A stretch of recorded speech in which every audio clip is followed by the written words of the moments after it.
Welcome to Regulate and Rewire, an anxiety and depression podcast where we discuss the things I wish someone would have taught me earlier in my healing journey. I'm your host, Amanda Armstrong, and I'll be sharing my steps, my missteps, client experiences, and tangible research-based tools to help you regulate your nervous system, rewire your mind, and reclaim your life. Thanks for being here. Now let's dive in. Hi, friends. Welcome back. Please, someone needs to tell me how it is already December. The last handful of months here in my household have just flown by, but here we are. Winter is here, days are shorter, weather is gloomier, holidays are upon us, and all of this can be a lot. It can be a lot of joy. It can also come with a lot of hard. And most of us, I think there's a little bit of that, like, yes, and maybe you like the holidays, yes, and are stressed out over finances or feeling triggered by a family member. Maybe you're excited about building a snowman, yes, and the daily gloom is causing your mood to darken a bit. And that's the conversation I want to have with you today, is spending a lot of time talking about seasonal depression. And what I want to talk about today and next week are common mental health struggles that come up around the winter season and holiday months, to just provide real-time whatever support I can to those of you who are listening. And in preparing for these conversations, I didn't want to just guess at what you needed support with. So instead, I asked those of you podcast listeners, you might have seen on my Instagram stories about a week ago, what things you struggle with most this time of year. And you showed up with so much vulnerability and authenticity. I know I was the one who asked the question. I knew I was going to get some answers, but I'm always just incredibly blown away by how readily and how vulnerably you are willing to share and contribute to this space. So a big thank you to those of you who did write in, and I will be addressing as many of your struggles as I can in these couple weeks. And why I want to start with seasonal depression is because this is something that got submitted by many, many people to varying degrees.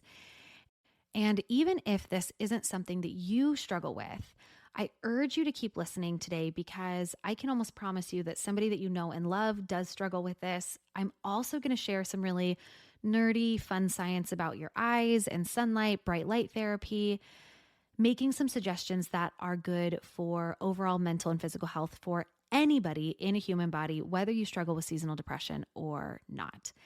And I also want to note that a lot of what I'm going to share today is based on an accumulation of research, but primarily compiled information from 3 specific researchers. The first being Dr. Andrew Huberman, who many of you might be familiar with. He has a really popular podcast, who is a neuroscientist out of Stanford.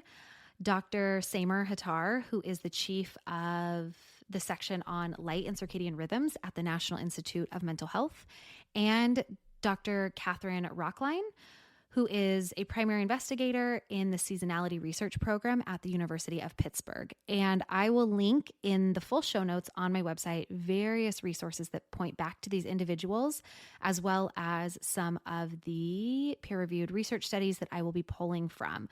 So show notes on the website are going to be pretty hefty for today's conversation.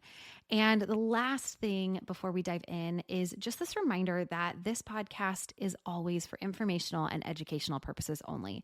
It is not medical care or advice, so please seek that out if you are in need of that support or level of personalization based on anything that comes up in today's conversation.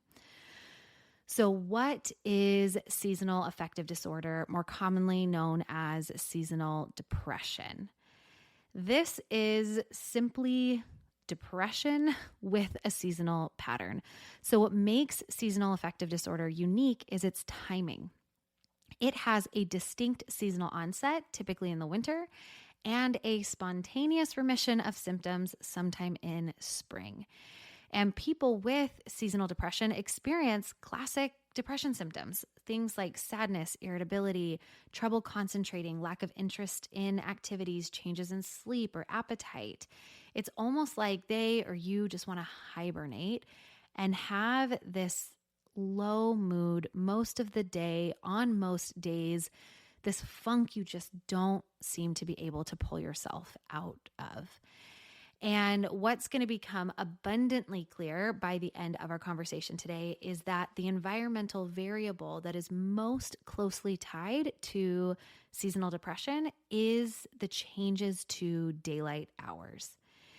And I want to put a note in here that you don't have to live in a cold or a snowy place to experience seasonal depression.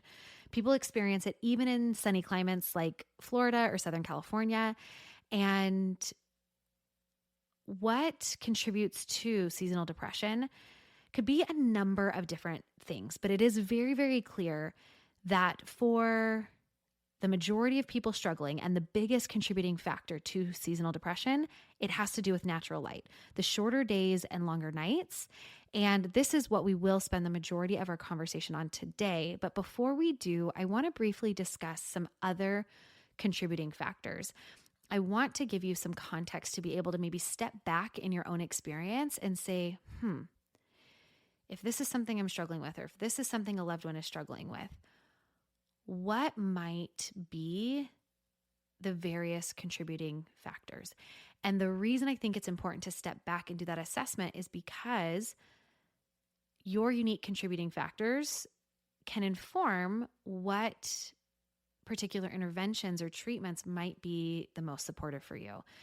And so before getting into different things that can contribute to seasonal depression, I want to first talk about 3 treatments that have been studied enough to be considered what we call empirically supportive treatments. And those 3 are, number 1, antidepressant medication, number 2, bright light therapy, and number 3 is CBT-SAD, or cognitive behavior therapy focused on seasonal affective disorder. And what that does is it really focuses on the thoughts and behaviors that are exhibited in the winter when you're suffering with negative mood. And that level or that type of therapeutic support may also be really beneficial in helping to manage additional seasonal or relational stressors that come with this time of year. And on top of those 3 treatments, I want for a minute to also layer in the nervous system ladder and the stress bucket concepts that you have heard me refer to often on this podcast, where we put depression in that red zone or that shutdown state. This is the place we get to when there is an overwhelming amount of stressors put on our system. And those stressors can be any combination of environmental, relational, biological. So if you are somebody who is struggling with these winter blues, it is likely because either, number 1, there are particular stressors that are unique to this season that overload your system to the point of shutdown, and or number 2, there might be a biological factor having to do with particular cells in your eyes that might make you more or less susceptible to seasonal depression. And we're going to talk about that number 2 extensively in a few minutes. But here, I want to zoom back a little bit and more generally talk about depression for a second. The thing about depression that can be really, really frustrating is that despite what you might think or what you might have been told, the research really isn't clear about what causes depression. We aren't really sure what biologically happens in people struggling with depression. And this is likely because there are different things happening in different people. And this is why it is so common for people with depression to have to undergo long periods of trial and error before finding the treatment that works best for them. And even though I just listed 3 empirically supported treatments, each of those only has about a 50% success rate. So that means that of everyone who gets put on antidepressants, it only helps about 50% of people. Light therapy, 50% of people. Cognitive behavior therapy, 50% of people. And the hypothesis behind this is that every individual has a different root cause, different contributing factors to what is creating this potential overload on their system. And so if the root cause of your symptoms is different, well, then there are going to be different treatments that are more or less effective for you. And so I think it can be incredibly helpful to, before jumping right into treatment for presenting symptoms, to zoom out and ask some questions. Are your symptoms potentially more biologically derived? Are there any biomarker testings that we can get done? Do you have basic blood work done to show that there isn't a glaring hormone imbalance or nutrient deficiency? What is the current stress load on your system? How about your trauma history? What are your daily lifestyle habits? And something that's unique to research around seasonal depression right now is that there is research showing us that there are other biomarkers that could be helpful around seasonal depression, looking at something called retinal responsivity, which just measures your eye's responsiveness to light. This could cue you into whether bright light therapy would be particularly effective to you. So what I'm trying to get at here is that understanding your biology, your physiology, more comprehensively can be critically helpful in making choices about your mental health. I understand why we want the cause of depression to be simple, because it means that the solution can be prescribed and can be more universally helpful as well. But what is becoming more and more clear is that what causes one person's depression might be different than what causes another person's, which is why it is, again, critically important, in my opinion, to spend this time upfront trying to determine a more personalized root cause analysis to inform a more strategic and personalized healing approach. And again, this is something that I intend to be able to facilitate in my own way, in our own way at Rise as We. Next year, I'm looking to bring on a nurse practitioner to help our clients order and analyze blood tests, who in tandem can look at different lifestyle and health data that you can get from an Oura Ring or a Fitbit or your Apple Watch, looking at things like sleep quality, heart rate variability. And then we have coaches on our team who can help you unpack your life stressors and look at the ways that past traumatic experiences are still impacting you today. And all of this whole human, whole life approach that gives mental and physical health this equal seat at the table, that takes into consideration your psychology as well as your physiology, this is going to help our clients really understand their unique profile of possible contributing factors to their symptoms, which will in turn inform a more personalized and strategic path towards healing. And this is why I love understanding depression as an overwhelmed system, because it provides a lot of space for personal nuance. And what might put a stress load on your system enough to be causing seasonal depression might be biological factors, but it also might simply be added stressors of the season. Things like feelings of loneliness being triggered, or maybe grief that comes up in big ways around your unique family circumstances. There's often more to do during the holiday season. This could put more strain on your time, your schedule, or your sleep. There might be financial strain or decision fatigue around gifts or travel plans. Nutritionally, there's often more food consumption, especially more sugar consumed, which can put a stress load on our system as well. So it's possible that for someone, all of these seasonal stressors, regardless of a biological component, it could be that your unique stress load around this time of year puts enough of a stress load on your system that shutdown happens. So when it comes to seasonal depression, what we know, especially based on those 3 treatments I talked about earlier, is that serotonin might be part of the answer. We know that seasonal lifestyle stressors, thoughts, and behaviors are part of the answer. And we know that the way our body processes information about light from our environment biologically is another part of the answer. And remember, those treatments only have about a 50% effectiveness each. And I want to reiterate this for 2 reasons. Because number 1, if you have tried one of these solutions and it's not working for you, it might not be you that's the problem.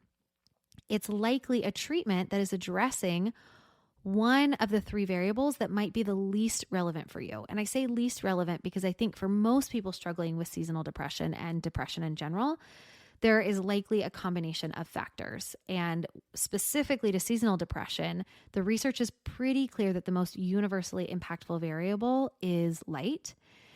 And the second reason I want to reiterate this is if you can, yourself or in the care of a practitioner, spend a little bit more time piecing together your unique experience, or maybe even get some testing done, then you will likely be able to find the most effective treatment to start with. Because seasonal affective disorder is seasonal. So taking the time this year to understand your unique underlying mechanism that most contributes to your system will support you year after year after year after year to have a decrease in symptoms. Because if it's stressors, then the most effective treatment will be to make some lifestyle changes, to get really good at setting boundaries, again, all tailored to your unique stressors of this time of year. And if it's a serotonin component, then again, there are very research-supported lifestyle changes you can make to support neurotransmitters. Light actually impacts serotonin. We'll talk about that in a minute. And it's serotonin. This is the main thing that antidepressants target. So if you're someone who has found relief with medication that targets serotonin, then that's likely a component. And either number one, meds are supportive and they work for you, and or you want to take a more holistic approach to serotonin support. And then there's this clear biological component of sunlight. And that is what I want to talk more about, because I think the research around light therapy, especially specific to seasonal depression, is really, really fascinating and promising. I also think that this is a great entry point for somebody just trying to figure out where they can start in supporting themselves, because it's something that you can do from home. It's something that is free if you step outside your front door, or relatively inexpensive if you choose to go with a happy lamp or a bright light pad. Now, let's take a few minutes and get a little nerdy and talk about the science behind why light matters, why bright light therapy might even work. So in 2001, researchers discovered a cell in the retina, that's part of your eye, that no one previously knew about. And these cells are similar to rods and cones in that they respond to certain photons of light. Now, this new cell, called melanopsin cells, sends signals to the part of your brain that sets your circadian clock. This is your internal clock that keeps you waking up in the morning and sleeping at night, and it is critical and always has been for human development and well-being. Now, unless you live exactly on the equator, all people everywhere on the planet experience some measure of shorter days and longer nights. But not all people all over the planet experience seasonal depression. And what some recent research has hypothesized is that these melanopsin cells that are less reactive to light can make people more vulnerable to seasonal depression. So these studies measure the retinal responses to light. And there was a study published, I think just like 2 or 3 years ago, showing that people with seasonal affective disorder, seasonal depression, do tend to have lower retinal effectiveness to light. And a more recent publication showed that this happens only in winter months, not summer. These individuals did not have lower retinal effectiveness in summer. And a lot of this research is being done in the lab where Dr. Rockline is. And she shared that what we know is that there is something going on in winter in people struggling with seasonal depression, such that their retinas just are not responding to light in the same way as other people without depression.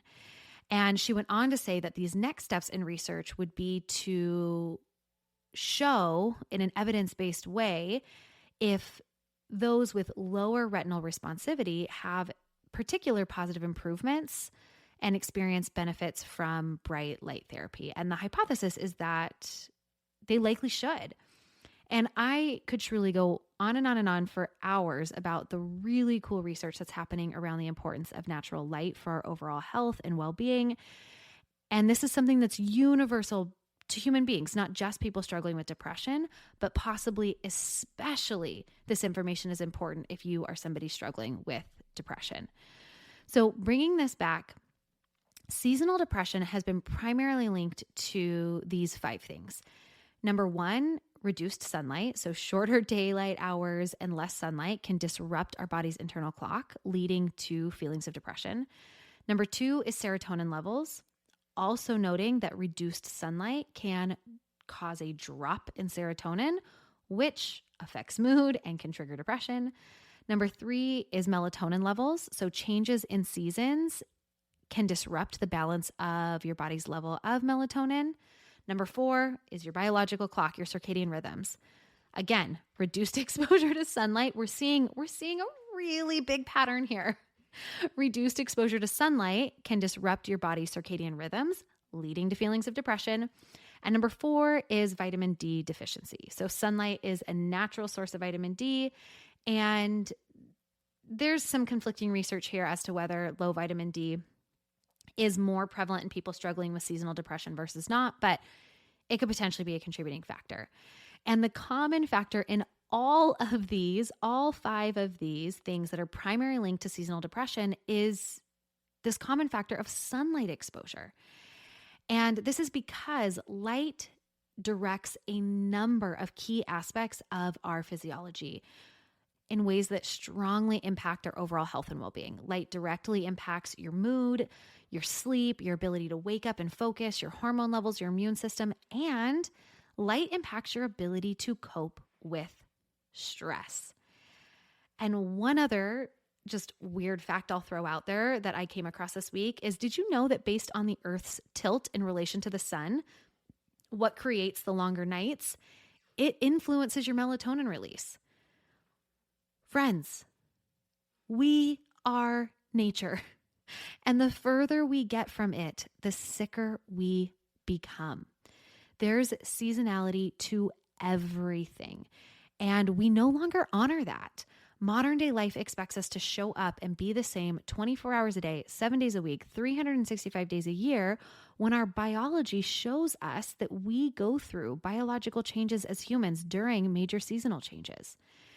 And when it comes to light, think about this. Accurate light perception is critical. Daylight length is one of the primary things that animals use to time their mating behavior. They need to deliver offspring when there's the most abundant amount of food. And we know that in places where artificial light is high, this can cause major disruptions in animals' natural patterns. They either start mating much earlier or later, and this can cause their numbers to dwindle in significant ways. There's also a seasonality to being human. And we see this even more starkly in places in the world that have these drastic light and darkness shifts. But we have destroyed our seasonality in so many ways because we don't get exposure to that natural light throughout the day. And we have so many sources of artificial light. And regardless what we normalize as a modern society, you still live inside a human body that doesn't and hasn't evolved with the pace of society. In many ways, your human body would be thrilled to still be living in community with no artificial lights, no social media, no news. But the reality is that we're not going back to that place. And instead of being angry about how profoundly sick a lot of our cultural norms are making us, I instead try to operate from a place of awareness. I want to know how my body works, what it needs at its most basic levels, so I can choose to both support my nervous system, to support my mental and physical health, while still staying a part of modern society. So the bottom line here is that light exposure is big. And this is really helpful information because it's something that you have immediate and in most cases, totally free access to. One of the highest payoff habits for anyone all the time is to get outside in the mornings. Get outside when there's that low horizon light, within the first hour-ish of being awake, without sunglasses. That's it. Wake up, go outside for 5 to 30 minutes. If it is a really, really sunny day, you can get away with about 5 to 10 minutes. If it is a really cloudy day, being out there as long as you can, about 30 minutes should do it. And I always operate from the policy of something is better than nothing. Almost every single one of us would have our mental and physical health change in measurable ways if that was a habit that we stepped into. You wake up in the morning, walk outside, turn in the direction of the sun. Please don't stare directly at the sun. I think that goes without saying. And be there. Better yet, if you're going on a walk first thing in the morning, and you can get that natural sunlight and your movement in a 10 to 30 minute walk first thing in the morning. There is so much research that shows that that simple habit alone has major ripple effects into our well-being. And if you're somebody who wakes up before the sun is out in the morning, this is where a lamp pad, one of those light pads I'll talk more about in a minute, can be really, really helpful. And then still get outside as soon as that sun does come up over the horizon. And a quote from Dr. Huberman is, "Getting sunlight in your eyes first thing in the morning is absolutely vital to mental and physical health. It is perhaps the most important thing that any and all of us can and should do in order to promote metabolic well-being, promote the positive function of your hormone system, and to get your mental health steering in the right direction." So that is my advice for almost everyone, all the time, 365 days a year, but especially now in winter, and doubly especially if you are somebody struggling with seasonal depression. Get outside, get outside, get outside as often as you can for as long as you can, especially in the morning. And other beneficial light protocols to think about is if you can get back outside near sunset. So what we're looking for is these low horizon sunlight hours are what really helps to set our circadian clock. And the other thing is to avoid bright artificial light between 10 p.m. and 4 a.m. So if you are somebody who was one of my neighbors looking in the windows of my house in a totally non-creepy way, what you'll notice is that as the sun goes down, my home gets darker and darker and darker. By and large, we stop using overhead lights in my home when the sun goes down. And instead we use table lamps or lower light settings, allowing the home to darken as we get closer and closer to bed is really beneficial for circadian rhythms and sleep as well. Morning sunlight being the priority. If you can, get outside at about sunset time. And then also, what can you do to allow the lights in your home to dim as well? All of these different light exposures or changes has positive benefits for our mental and physical health. And even through this podcast, I can already hear some of you protesting, because I've heard the protests from individuals in my Rise membership of, "Amanda, I literally live in the tundra," or "I work a night shift and I'm up before the sun and then I'm indoors until the sun goes down. What does this look like for me?" And one of the things I love so much about my Rise membership is that I get to work personally with our clients and all of their but Amanda, to help them find personalized ways to work these things into their day in a way that supports their mental health. But let's say you live in a place where it is freezing. Then you likely have a good coat. And I know it's not convenient. I know it's not fun to be outside when it's freezing, but one of the most beneficial things that you can do for seasonal depression is to get outside in the morning. And it would be, again, amazing if you could get outside for that morning walk. But even if you're just standing in your doorway or sitting on your porch, face the direction of the sun and just let it come into your eyeballs and touch your skin.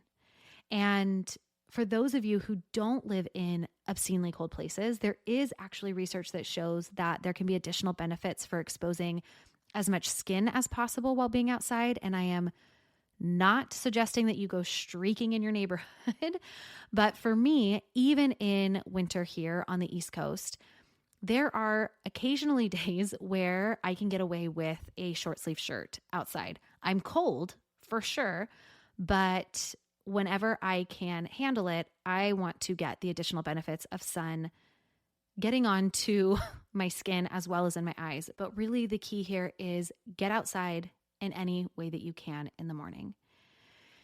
Now, before wrapping up, I do want to give a little bit more detail on these artificial light boxes or light pads or happy lamps, all of these things that contribute to bright light therapy. And this is something I got asked about recently inside my Rise membership. And in response to that question, as well as prepping for this podcast, I've looked a lot more into this. And I'm not going to lie, I went into this pretty skeptical, just thinking it's another gimmicky thing that somebody is trying to make a buck off of. But it turns out that there is actually some pretty good research to back this up. And it can be a really helpful alternative for those of you who wake up before the sun, who maybe don't get enough sunlight where you live, or if you can't seem to get yourself outside consistently. And I will reiterate, there's no replacement for getting actual sunlight into your eyeballs or onto your skin. But if you need more than you can acquire from the great outdoors for whatever reason, this could be a helpful alternative. And I've even learned in the last week that these happy lamps are prescribed in some countries for seasonal depression. So let's talk about what they are. These sunlight lamps or light therapy devices are designed to mimic natural outdoor light the best an artificial device can. So they produce a specific wavelength of light that is thought to trigger a chemical change in the brain to lighten mood and ease other symptoms of seasonal depression. And I want to make it very clear again that I'm not offering medical advice. I'm not telling you that you should purchase this or that it will work for you. I am presenting information that I got through many, many hours of research that was convincing enough for me to purchase one for myself. And I will additionally link in the show notes the light that I purchased and a couple alternatives for any of you who are looking into this. But I urge you to do your own research and even talk to a healthcare provider if you have any questions or concerns. But here's a few other things to note if you are going to try out light therapy for seasonal affective disorder. It is recommended that you use these in the morning and not at night. In fact, they can negatively impact you if you are using them at night. So here are some general guidelines for using a light pad. Number one is morning use. The same time within an hour of waking up. So here's the other thing about your circadian rhythms. They want you to wake up and go to sleep consistently 7 days a week. So that is a piece of sleep hygiene that is really, really critical for overall well-being. So getting in a habit and getting support if you need in the behavior change of waking up at about the same time every day. Because if you were to be prescribed this from a practitioner, what it usually looks like is about 20 to 45 minutes in front of your light pad within the first hour or so of you waking up at the same time, 7 days a week. And ideally, you're also getting outside for real natural sunlight as well. Remember, the goal of light therapy is to simulate exposure to sunlight. So think about it as nurturing your nature in terms of light exposure and circadian rhythm. And then back to what we talked about earlier, other things that might be supportive for navigating and managing seasonal depression are getting professional support from somebody who specializes in it and who can help you more accurately pinpoint the most prevalent contributing factors and stressors to help guide you to the right and most personalized approach. Really asking yourself the question, is it that you need to take a more biological approach with sunlight and light boxes, even adjustments to food intake? Are there other contributing lifestyle factors? Or is there more of an emotional and stress management approach that's needed around the seasonal holiday? And if you check out the show notes, I'll also add a list of 10 other research-supported steps that you can take or consider to alleviate symptoms. But let's go ahead and bring this all together with our 3 takeaways from this conversation. Number 1 is that seasonal affective disorder is depression with a seasonal pattern to it, with various possible contributing factors.